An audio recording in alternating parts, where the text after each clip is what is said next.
Hello everyone, I hope all of you are fine. Welcome back to my YouTube channel. And in this playlist, you will find all of videos with Olufemi, who is my friend in Canada, and he is doing his masters on a funded scholarship in Dalhousie University. So he has a lot of information about how to win a fully funded scholarship for masters, how to win a graduate research assistantship for masters, and he has also some experience of student life in Canada. So in before he has explained in another video about graduate research assistantship. So in this video we are going to talk about all of him experience in Canada as a student. We will be talking about when he arrived in Canada, how he felt here, and how his life is going nowadays, what is the scenario of part-time jobs, and overall what differences he has faced so far in the education system, in the living system, in overall how his life has been changed so far in Canada.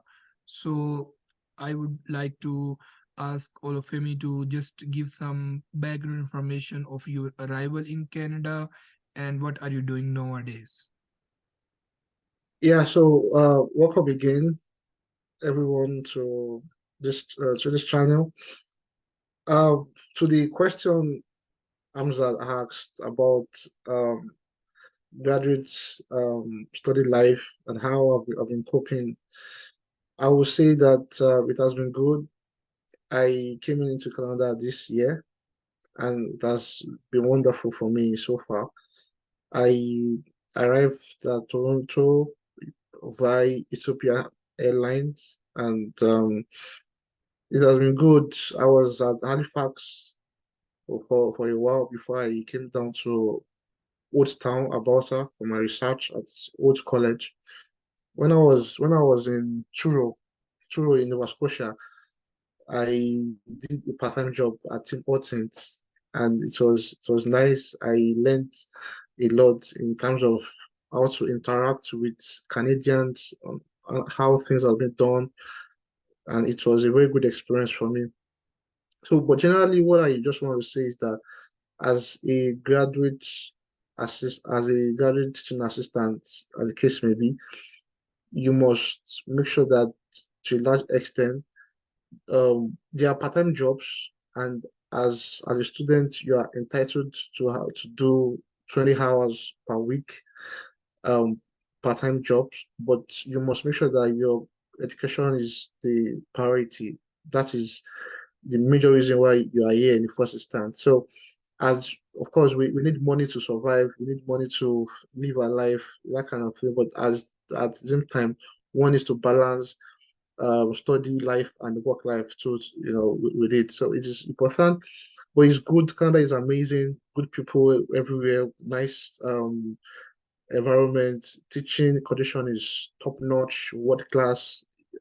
There's so many things that I was taught back in Nigeria that I just know their names, but now I can see them physically, like working with instruments and all.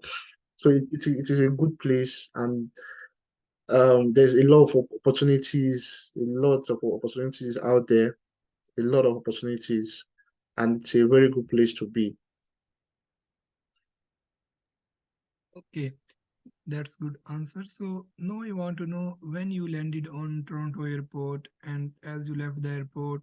So what was the first biggest difference you saw in Canada as compared to Nigeria, which realized you like you are at a good place now?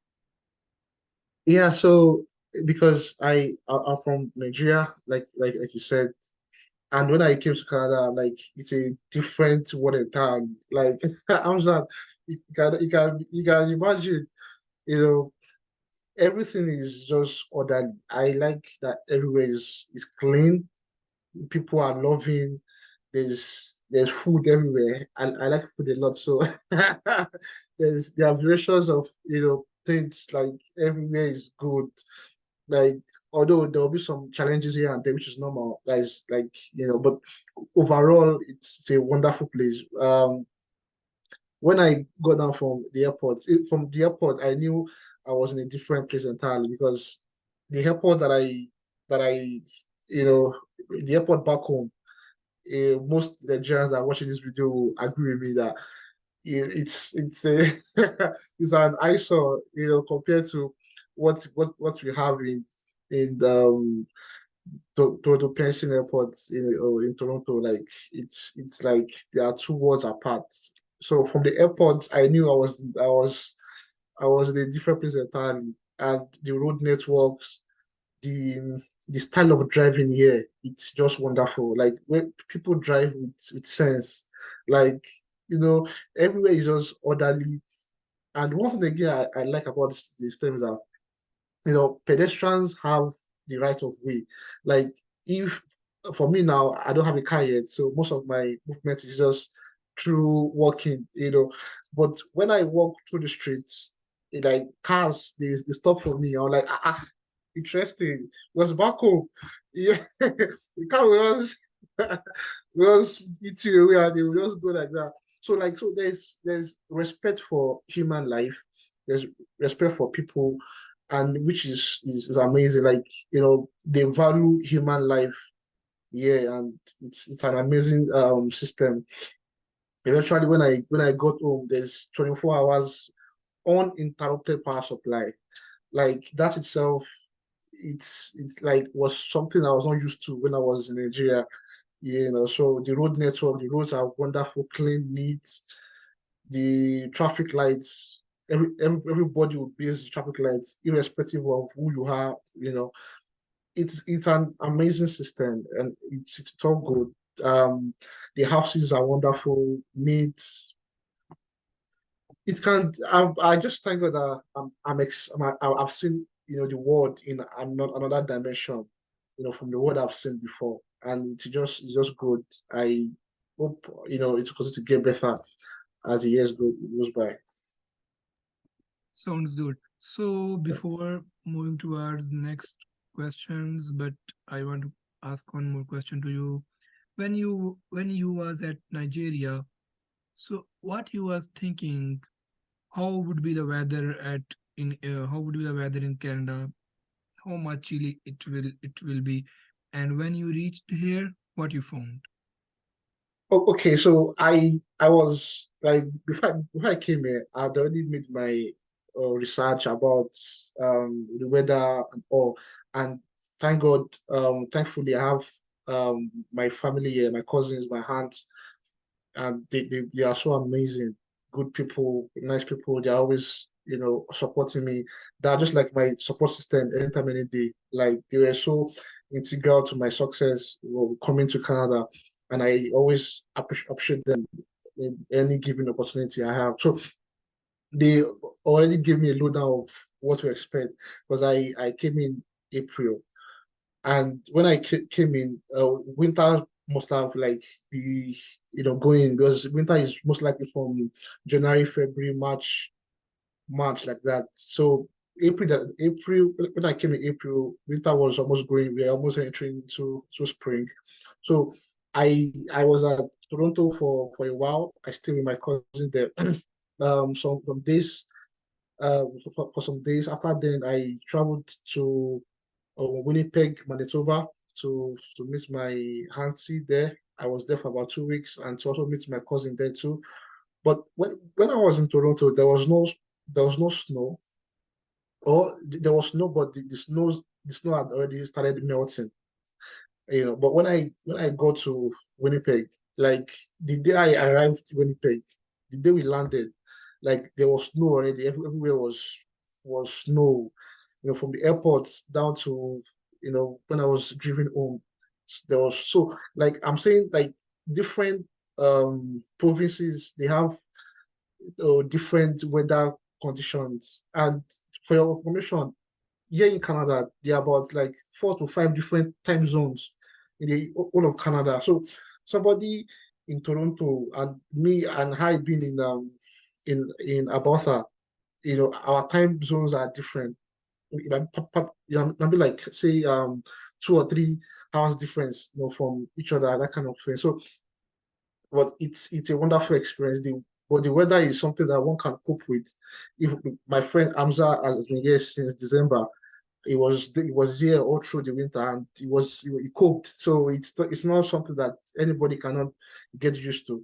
By the time you spend some few months, some few years, you get used to the weather. You just need to layer up, wear jackets, boots, just be prepared for the weather because it can always change at any time.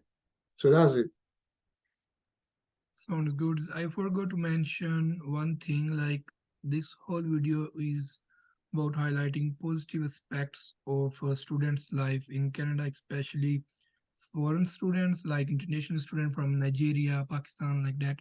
So in another video, we will be talking about challenges and how to cope up those challenges as international student. You can watch that video after this video. So in my next question is, Olufemi, when you talk with your friends in Nigeria nowadays, what three important things you try to mention them whenever they ask you, tell us about Canada, how it looks, how is your life going? So three those things which your friends like to know from you, due to which they like Canada, they appreciate your stay in Canada. So what are those three positive things? Yeah, so number one, I would say Canada is full of opportunities. That like it's an enormous vast land. Like the country is like the second biggest country in the whole world. So there's a lot of opportunities to tap in from.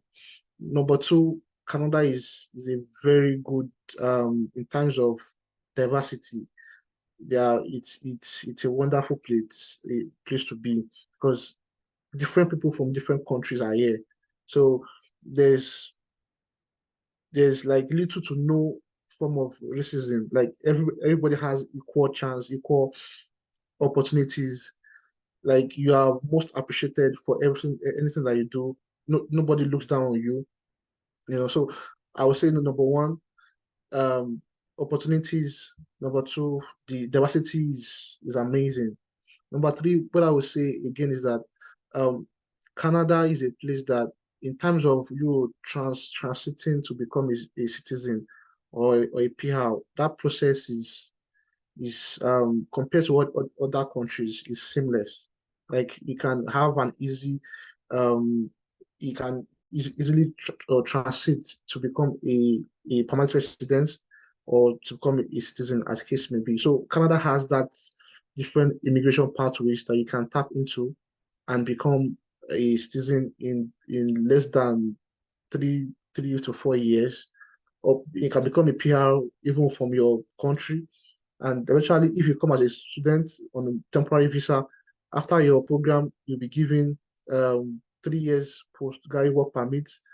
If you study a 2 year program, if it's 1 year, I think it's 2 years postgraduate work permit or so thereabout. So they are looking for good hands, capable hands. They are picking talents from different countries to grow the economy, and it has been so wonderful. Immigrants in Canada have contributed immensely to the growth of the economy in Canada, and it's something that the government acknowledges, and that is the strength that Canadians, the government, it's so good, how there is good. And before I move forward, I would say today is Canada Day. 1st of July every year is Canada Day. So happy Canada Day, Hamza. Yeah, happy Canada Day to you as well. Thank you.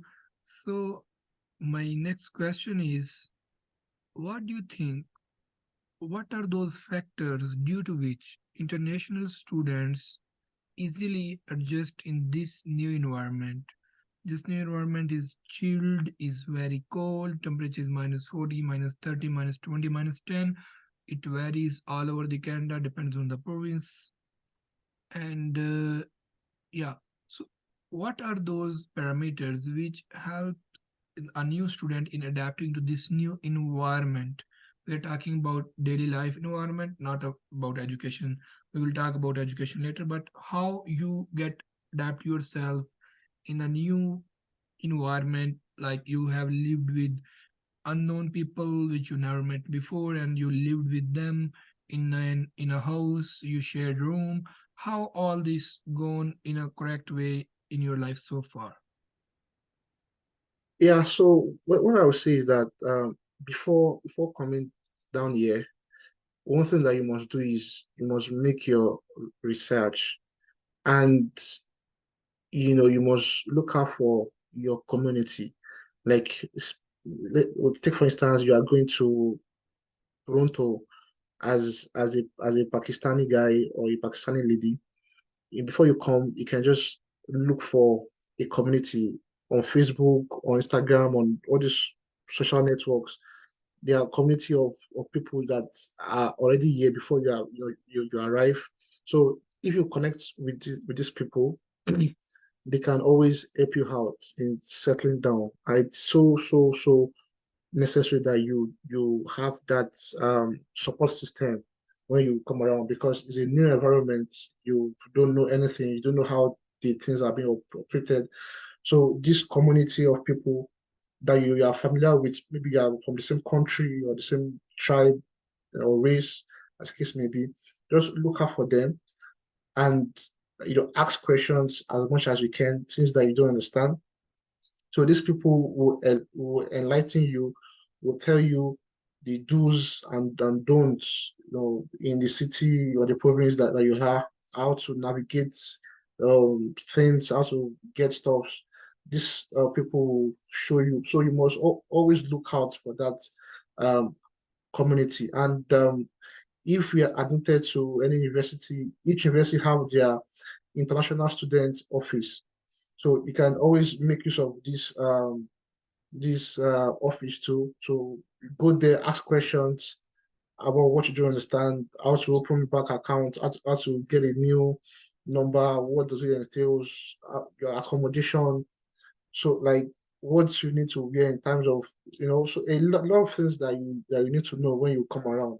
But you must make sure that you have a connection with those community, Black community, Nigerian community, Pakistani community, Indian community. Just look at the country that you're looking from. They are all spread over Twitter, or Instagram, Facebook. So just reach out to one of them, but be careful because of scams. Nowadays, because you must also be careful too. So just don't rely on one person's decision or judgment. Just make sure you take a survey of opinions here and there.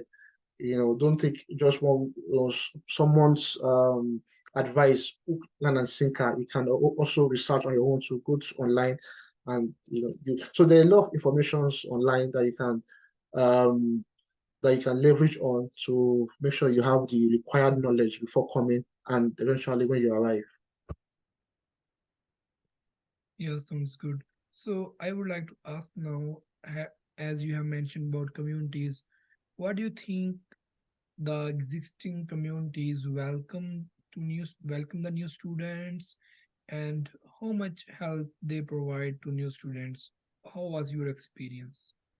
Yeah, so when I came to Canada, I like I said, I have my cousin, I have my family here. I have my cousins, my brothers, my sister. They had already been in Canada for years. So they helped me a lot with information, with a lot of things that I needed to know before coming. And actually when I came into Canada, they also showed me ways of doing things. And eventually when I also go to Dalhousie University, I also made sure I got close to Nigerians that had studied in the school, or that are still in the school studying, to seek their advice and seek their opinion on some issues. Like, for instance, I'm a Christian, and the church I attend, the Redeemed Christian Church of God, RCG, that I attend at Truro, the pastor there, it was so amazing to me. He also finished from Dalhousie, and he also finished from my undergraduate school, so back in Nigeria. So we had that very good rapport, and he showed me a lot of things, what I should do, helped me in accommodation, helped me sometimes to get groceries, sometimes give me tips, like, so it's always, and they, when you get to a place and you see people from like minds, you get so so relaxed. You are assured that yes, I'm in the right place. So that's, I think those are the benefits of having this community, and it is so important because you will need them eventually when you arrive, so that because they had been here, they know how the system works.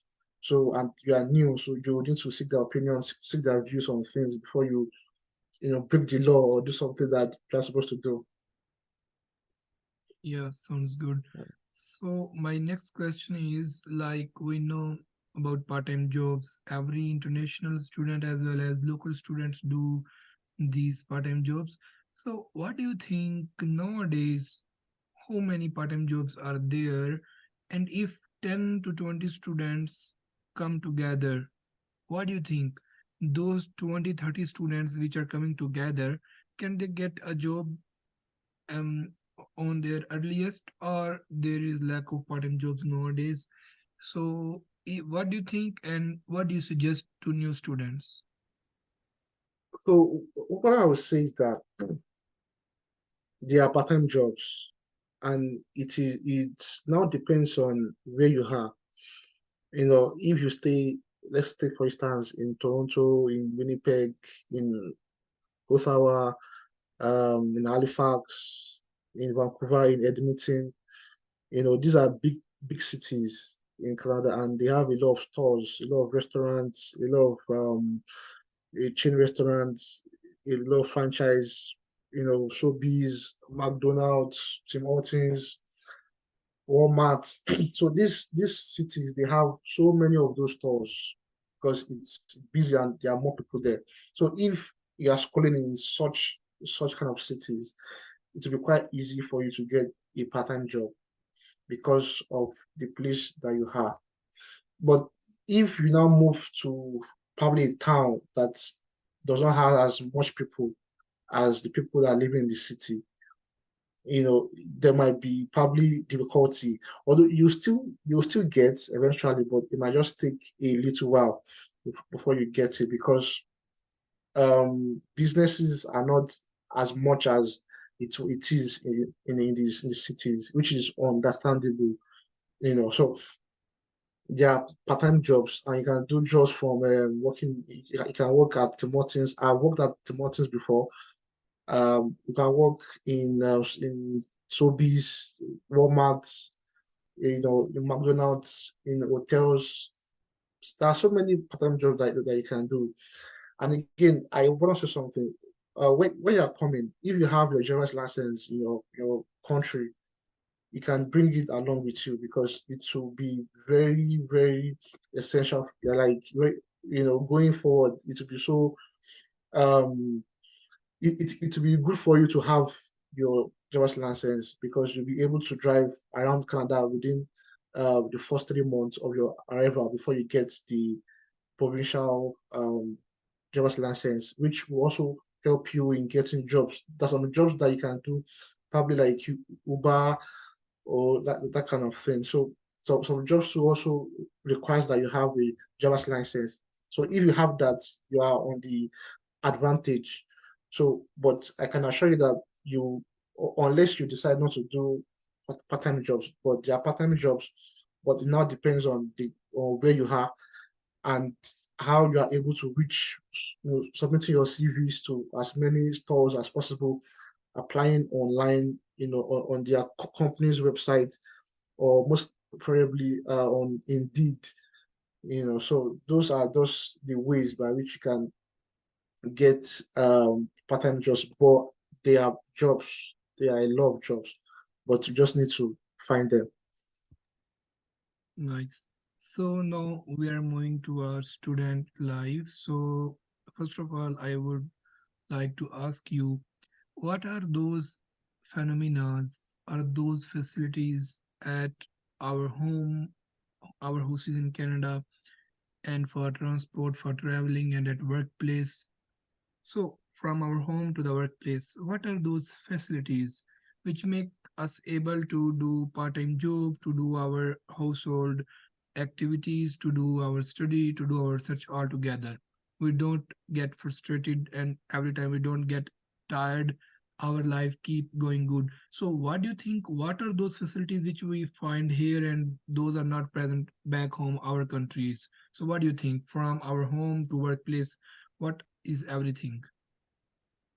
I think one of those things is internet connection because as a graduate student, you need to do your research online, um, download articles, read a lot of things online. So, like in most houses in Canada, they have um, Wi-Fi connections, though it's part of your house rent, but it's still available. And when you go to school too, in places too, they have free Wi-Fi connections that you can just connect to and do anything that you want to do. So one of those things is a very good internet connection, fast and very fast and efficient internet connections. Another thing that I see is that there's constant power supply, like 24 hours, 7 days, 12 months in a year, there's always power. And that itself is a plus. Going by where I came from, that the power back home was epileptic. It was not as constant as it is now. In Canada. So Wi-Fi connections, I mean internet connections, constant electricity, and again, what I would say is that getting um, groceries year two is good. You can choose from different varieties. Like you don't need to choose a particular. There are varieties, and food is cheap to a large extent. Although there have been inflations in price of groceries due to what's happening all over the world. The Russia-Ukraine war and all, and that kind of thing. So, but it's still good. So apart from that, so your workspace, you have your own laptop, you have your own two screen monitors, for you to do whatever thing you want to do. There's a kitchen, like a lunchroom that you can go when you are free, lunch to take your lunch, and there are a lot of stuff there to take for free. So the workspace supports productivity, and when you come back home to you also have that likeness, that resemblance too. So all these put together will give you that motivation to achieve or to get anything done as soon as possible. So those are those things that make life easy, for you compared to how it was back home. And I think also like that so in Pakistan. So sure. Yeah, I'm agreed with you. Like there is always electricity, high speed Wi-Fi, warm rooms, warm workplace, neat and clean washroom, toilets, and everywhere where you do job there is a kitchen, food keeping, a refrigerator for food keeping, a microwave for warming your food, and no one will point out you, and no extra work other than sign to you, and easy transport, like roads are clean and easy to move by bicycle. So all these parameters help you in doing more work. And last thing which I forgot to mention, at my time in my hostel in university back home Pakistan, I washed my clothes with my hands. They consumed a lot of time. As you know, nowadays we have laundry, and it consumed just 2 hours and do everything by automatic. We put the clothes and we just leave it, and after 2 hours our clothes are ready. So all these parameters save our time and we can study more. So Olufemi, in last 5 minutes I would like to ask you about what are the university facilities which are provided to international students, due to which they learn discipline, they learn more, they become more competitive, and our skills are enhancing day by day. So, what is how supervisor deal with you? This is my question, and how your research team collaborate with you. So, these are my two questions. Yeah, so let me start from the last question that you asked. My research team are wonderful people, the wonderful team, um, and they are supportive. So concerning that, I am happy I'm in the right space because they we work hand in hand to achieve any task or goal that we want to in the shortest space of time. Apart from that, too, I would say the facilities in the university that also enhance learning. We have a world-class library that you can get any book that you want, soft copy, hard copy. You can get it. In terms of laboratories, there are modern day equipment in those laboratories. Anything that you need for your experiment, for your research, they are there. The school, of course, there's high-speed internet connections everywhere you go in the school, and again, you can easily the relationship between the faculty members and the students are quite cordial because you get to give like a constant communication with your supervisor. So my relationship with my supervisor is top notch. He encourages communication, which is so important in graduate school, especially if you're working as a team. You need to share ideas. You need to correct anything that's not going on fine, that kind of thing. So it is a good environment to be, and it's actually the school environment. Any facility that you think that can support learning is present at Dalhousie. Everything is good. Is good there. Although there may be one or two challenges, which is normal, but so far so good. Everything is good. The diversity there is wonderful, and everybody is seen as being important. Like you have that sense of belonging. That yes, I'm part of this system because everybody works hand in hand to make sure that things will work out. So I think, yeah, anything again, I was at, Yeah. So, yeah, Olafemi, would you that's it. please highlight the supportive role of supervisor? How do you feel supervisor in Canada help the international students? Yeah, so I can only speak from my little experience. And something I've gathered from my friends also, they're also studying here in Canada too. Uh, the supervisors are wonderful people. They are always ready to teach you, to put you through in anything. Um, they are wonderful, and you can easily approach them. You can send them emails, and you get a response within a short time frame, as much as possible. And you know, it, it is very important that you create that cordial um uh union between you and your supervisor because eventually when you are doing your research you will need his input, and going forward too. You also need this input when writing your thesis, in submitting your term paper, and the rest. So you have just have to make sure that, and before you get into a school or into a lab, I will advise that you can just search about students that they bring in that school. You can ask them questions about the lab you are going to or the supervisor so that you have a first-hand knowledge of where you are going to, so that you'll be able to know how to approach such persons. I think it is very important to do that for coming. So I think with this, you'll be good. Yeah, I would like to add one point in your last suggestion which you did, which you give. So I just want to say, if you have any query or any question, just directly email to the corresponding person in the department. In Canada, like other countries, the persons are responsible and they try their best to guide you. So If you have any problem about your fees, understanding how much fee in first year, how much fee in second year, just send a direct email to graduate coordinator or your faculty representative. They will reply you.